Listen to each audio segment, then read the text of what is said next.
Olá pessoal, tudo bem? Sejam bem-vindos a mais um vídeo no canal Curiosidades com VDZ. Hoje nós vamos falar sobre uma quebra de paradigma que abalou as estruturas da elite gastronômica mundial. Quando você pensa no melhor chocolate do mundo, qual é o primeiro país que vem à sua mente? Provavelmente a Suíça, com seus Alpes nevados, ou a Bélgica, com suas lojas luxuosas em Bruxelas. Durante mais de um século, os europeus dominaram o mercado de chocolates finos. Mas existe um detalhe geográfico irônico nessa história. O cacaueiro, a árvore que dá origem ao chocolate, não sobrevive no frio europeu. Ele precisa de calor, umidade e sombra tropical. A Europa sempre importou o cacau cru, pagando centavos por quilo para países da África e da América Latina, e vendendo a barra de chocolate processada por fortunas. Mas o jogo virou. Nos últimos anos, competições rigorosíssimas, como o Salão du Chocolat em Paris e a Academy of Chocolate Awards em Londres, começaram a entregar suas medalhas de ouro máximas para barras de chocolate produzidas inteiramente no Brasil. O mundo descobriu que o nosso país não é apenas um fazendão que exporta commodities baratas. Nós dominamos a ciência, a genética e a arte de fazer o chocolate mais complexo, ético e delicioso do planeta. Essa vitória não aconteceu por acaso. Ela é o resultado de uma revolução chamada Bean to Bar, ou seja, do grão à barra. Produtores brasileiros decidiram cortar os intermediários, parar de vender amêndoas cruas para as megacorporações e começaram a fabricar o próprio chocolate dentro das fazendas. Hoje nós vamos destrinchar cada etapa desse milagre biológico e tecnológico. Vamos viajar para a região de Ilhéus e Itabuna, no sul da Bahia, e para Medicilândia, no coração do Pará, a atual capital nacional do cacau.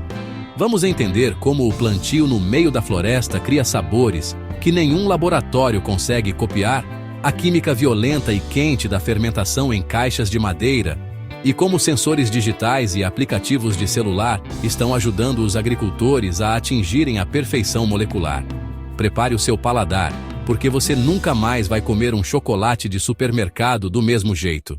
Para entender o valor do chocolate brasileiro premiado hoje, nós precisamos voltar no tempo e entender a maior tragédia agrícola da nossa história. Até o final da década de 1980, o sul da Bahia era um império bilionário.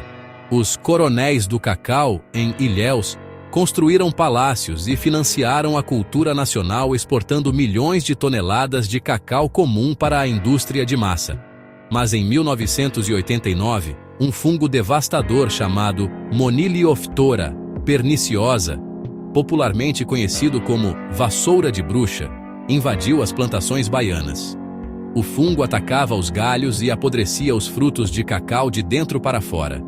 Em poucos anos, a produção brasileira despencou em mais de 70%. Fazendas centenárias faliram, milhares de trabalhadores perderam seus empregos, e o Brasil, que era o segundo maior produtor mundial, passou a ter que importar cacau para abastecer o mercado interno. Parecia o fim definitivo, mas foi exatamente das cinzas da vassoura de bruxa que nasceu a revolução da qualidade.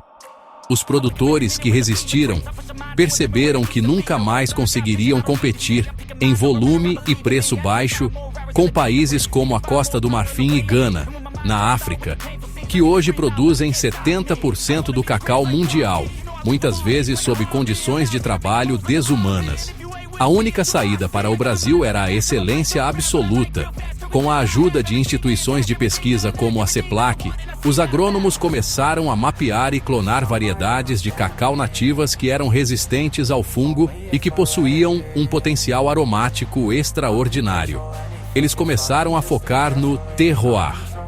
Essa é uma palavra francesa muito usada no mundo dos vinhos, que significa a combinação única de solo, clima, relevo e genética de uma região específica.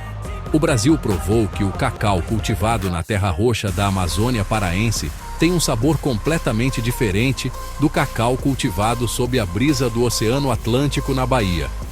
E o mundo começou a prestar atenção. O grande diferencial do cacau fino brasileiro começa muito antes da colheita. Começa na forma como a árvore é plantada. O nome científico do cacaueiro é Theobroma cacao, que em grego significa alimento dos deuses.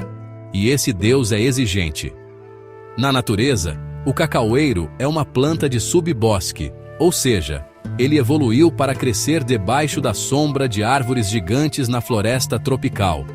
Enquanto a indústria de massa na África e na Ásia frequentemente desmata florestas inteiras para plantar cacau a pleno sol, usando toneladas de fertilizantes químicos para forçar o crescimento, o Brasil adotou o caminho da preservação.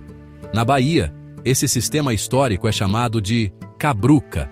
No Pará, são os sistemas agroflorestais, os SAFs. Nesses sistemas, o cacaueiro é plantado no meio da mata nativa, cercado por árvores gigantes como o jequitibá, o mogno, a seringueira, além de bananeiras e açaizeiros.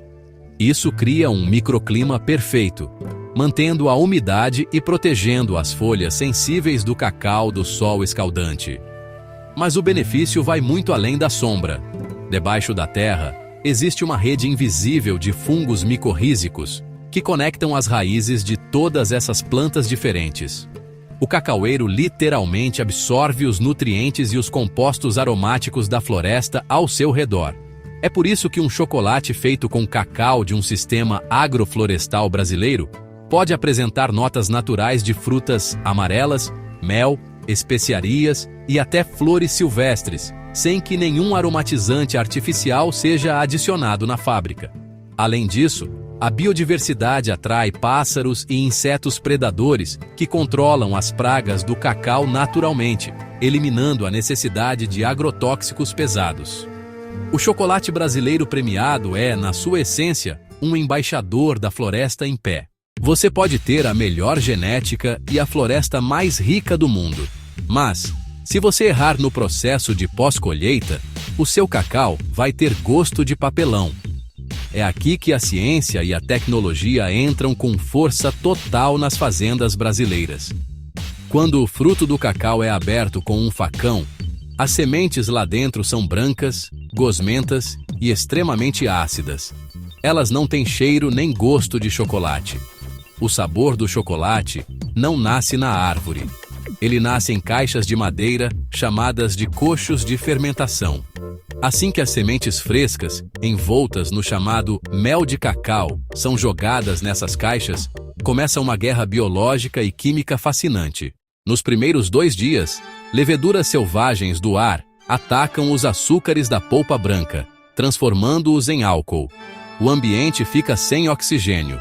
Depois, os trabalhadores da fazenda reviram essa massa de cacau com pás de madeira, injetando oxigênio no sistema.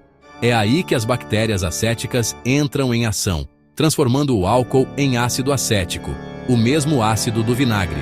Essa reação química é violentamente exotérmica. A temperatura dentro da caixa de madeira dispara, chegando a quase 50 graus Celsius. Esse calor extremo e a acidez matam o embrião dentro da semente do cacau, impedindo que ele germine, e quebram as paredes celulares da amêndoa, misturando enzimas e proteínas. É nesse exato momento, nesse caldeirão fervente de bactérias, que os precursores do aroma e do sabor do chocolate são criados. No passado, isso era feito no olhômetro. Hoje, as fazendas premiadas do Brasil usam sensores digitais espetados no meio do cacau, conectados a aplicativos de celular via Wi-Fi, que monitoram a temperatura e o pH em tempo real. O produtor sabe o minuto exato em que a fermentação atingiu a perfeição molecular. Depois de 5 a 7 dias de fermentação intensa, as amêndoas de cacau estão marrons, cheirando a vinagre e encharcadas de água, com cerca de 60% de umidade. Se elas forem ensacadas assim, vão mofar e apodrecer em poucas horas. O próximo passo é a secagem. Na Bahia, isso é feito tradicionalmente nas barcaças, que são grandes plataformas de madeira com telhados móveis que deslizam sobre trilhos. Quando faz sol, o telhado é recolhido. Quando chove, o telhado cobre o cacau. No Pará, usam-se estufas solares de plástico transparente. O objetivo é reduzir a umidade da amêndoa de 60% para exatos 7%. Esse processo precisa ser lento, durando cerca de uma semana, para que o ácido acético volátil evapore gradualmente. Se secar rápido demais no sol forte, o ácido fica preso dentro da amêndoa, e o chocolate final vai ter um gosto azedo e adstringente insuportável. Com as amêndoas perfeitamente secas e classificadas, elas finalmente vão para a fábrica do produtor Bean2Bar. E é na máquina de torra que a mágica final acontece. Quando as amêndoas são aquecidas a temperaturas entre 110 e 130 graus Celsius, ocorre um dos fenômenos mais importantes da gastronomia mundial: a reação de Maillard. É a mesma reação química que dá a cor dourada e o cheiro irresistível ao pão assado, à carne grelhada e ao café torrado. No cacau, o calor faz com que os aminoácidos e os açúcares redutores, que foram criados lá atrás na caixa de fermentação, se choquem e se fundam, criando centenas de novos compostos voláteis. O cheiro de vinagre desaparece e o aroma inconfundível, profundo e inebriante de chocolate inunda o ambiente. A precisão da torra é o que separa um chocolate bom de um chocolate campeão mundial. 1 minuto a mais, e você queima os aromas florais delicados. 1 minuto a menos, e o chocolate fica com gosto de mato cru. Todo esse rigor científico e cuidado artesanal nos leva ao coração do movimento Bean2Bar. Durante décadas, o mercado global de chocolate foi dominado por um punhado de megacorporações europeias e americanas. O modelo de negócios deles era simples: comprar cacau a granel, o mais barato possível, misturar tudo em silos gigantescos, torrar até queimar para esconder os defeitos de mofo e insetos, e depois entupir a massa com açúcar, leite em pó e gordura vegetal hidrogenada para disfarçar o gosto ruim. O produtor de cacau na base da cadeia continuava miserável, recebendo centavos, enquanto a barra de chocolate era vendida por bilhões nos supermercados. O movimento Bean2Bar no Brasil quebrou essa corrente de exploração. Ao dominar a tecnologia de fazer o próprio chocolate, o fazendeiro baiano ou paraense não precisa mais vender a sua amêndoa crua para a indústria de massa. Ele descasca, moe, refina e tempera o seu próprio cacau. Ele cria uma barra de chocolate puro, geralmente com 70% ou 80% de cacau, usando apenas 2 ingredientes: cacau e açúcar orgânico. Sem aromatizantes, sem conservantes, sem gordura substituta. O resultado é um produto de altíssimo valor agregado. Enquanto uma tonelada de cacau commodity é vendida na Bolsa de Valores por cerca de 2 a 3 mil dólares, uma tonelada de cacau fino brasileiro, processado em barras Bean2Bar, pode gerar dezenas de milhares de dólares. Essa riqueza fica na comunidade local. Ela paga salários justos, financia a educação dos filhos dos agricultores e prova que a qualidade extrema é o melhor modelo de negócios para a agricultura familiar. Mas como os juízes em Paris e Londres avaliam se um chocolate brasileiro merece a medalha de ouro? A degustação de um chocolate fino é tão complexa quanto a de um vinho de safra. Primeiro, vem a visão e a audição. Uma barra perfeita deve ter um brilho espelhado e, ao ser quebrada, deve fazer um som seco e alto, um snap perfeito. Esse som prova que o chocolateiro dominou a técnica da temperagem, um choque térmico milimétrico que alinha os cristais da manteiga de cacau. Depois, vem o derretimento. A manteiga de cacau pura derrete a exatos 34 graus Celsius, que é um pouco abaixo da temperatura do corpo humano. Quando você coloca um pedaço de chocolate Bean2Bar na língua, você não deve mastigar. Você deve deixar ele derreter sozinho. Ele vai forrar o seu paladar com uma textura sedosa, sem nenhuma sensação de areia ou gordura grudada no céu da boca. E então, a explosão de sabores, notas de maracujá, cupuaçu, castanhas, mel, tabaco e flores. É uma viagem sensorial pela floresta onde aquele cacau cresceu. Exportar essa joia gastronômica para os mercados mais exigentes do mundo, como o Japão, os Estados Unidos e a Europa, exige uma logística de guerra. O chocolate fino é extremamente sensível a variações de temperatura e odores. Se uma barra de chocolate viajar em um navio ao lado de um container de cebolas, a manteiga de cacau vai absorver o cheiro da cebola e estragar o lote inteiro. Por isso, o chocolate brasileiro premiado viaja em contêineres refrigerados, com temperatura e umidade rigorosamente controladas por satélite.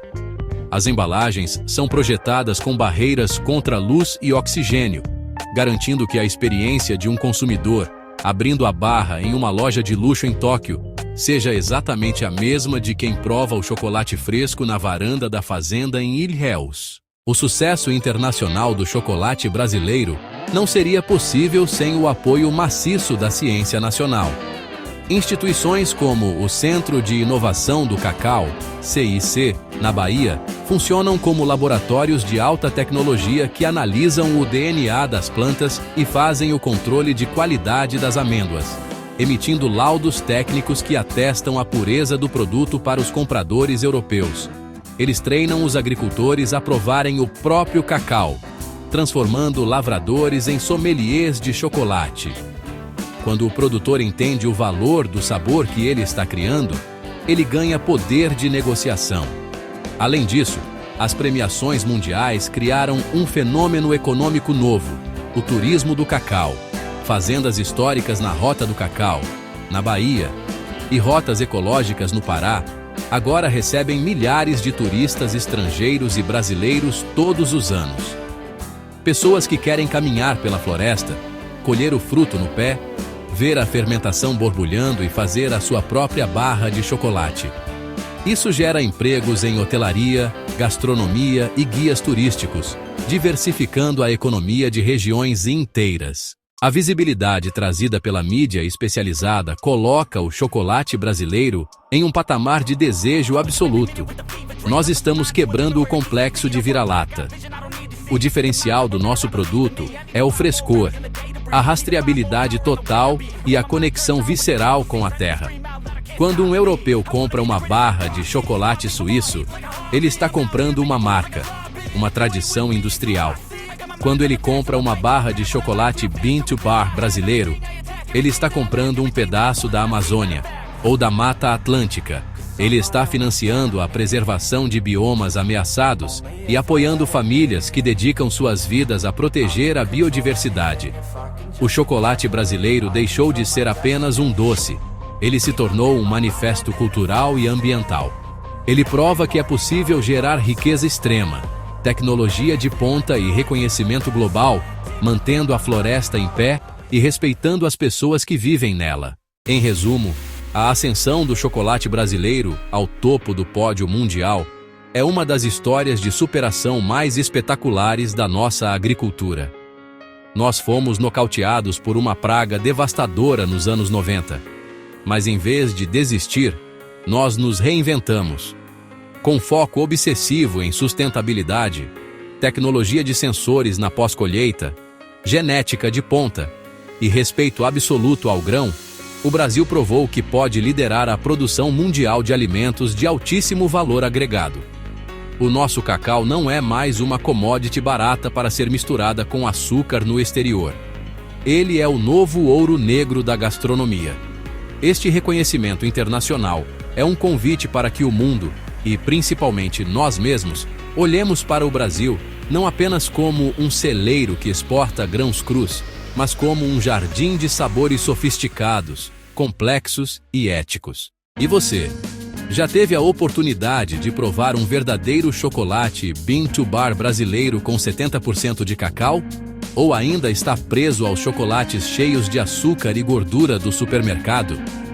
Você sabia que a Bahia e o Pará estavam produzindo os melhores chocolates do mundo, desbancando a Suíça e a Bélgica? Deixa a sua opinião aqui nos comentários. Eu quero muito saber se vocês são chocolatras de verdade.